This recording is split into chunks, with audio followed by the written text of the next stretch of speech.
សូមស្វាគមន៍មកកាន់ Channel ប្រភពឆ្នោតយួនរបស់ Admin ថ្ងៃនេះ Admin មានលេខតម្រុយល្អៗរបស់ឆ្នោតយួនសម្រាប់ចែកជូនពុកម៉ែបងប្អូននៅថ្ងៃទី10 ខែ 11 ឆ្នាំ 2025 នេះ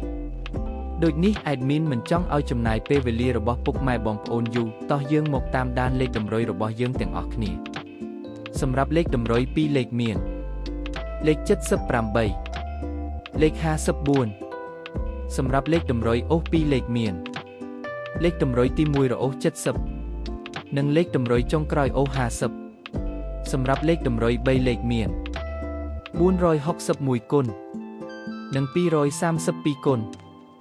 សម្រាប់លេខតម្រុយថ្ងៃនេះ Admin សូមជូនពរឲ្យពុកម៉ែបងប្អូនជួបតែសំណាងល្អទាំងអស់គ្នាហេងមានលាភមានជ័យជាចុងក្រោយសូមកុំភ្លេចជួយចុច Subscribe និង Comment ហើយដាក់សញ្ញារូបកណ្ដឹងដើម្បីជួយផ្ដល់កម្លាំងចិត្តមកកាន់ Admin ជាពិសេសងាយស្រួលតាមដានវីដេអូថ្មីនិងលេខតម្រុយល្អៗជាប្រចាំថ្ងៃជាមួយ Admin សូមគោរពលាពុកម៉ែបងប្អូនពីខ្ញុំបាទប្រភពឆ្នោតយួនសំណាងល្អទាំងអស់គ្នាសូមអរគុណ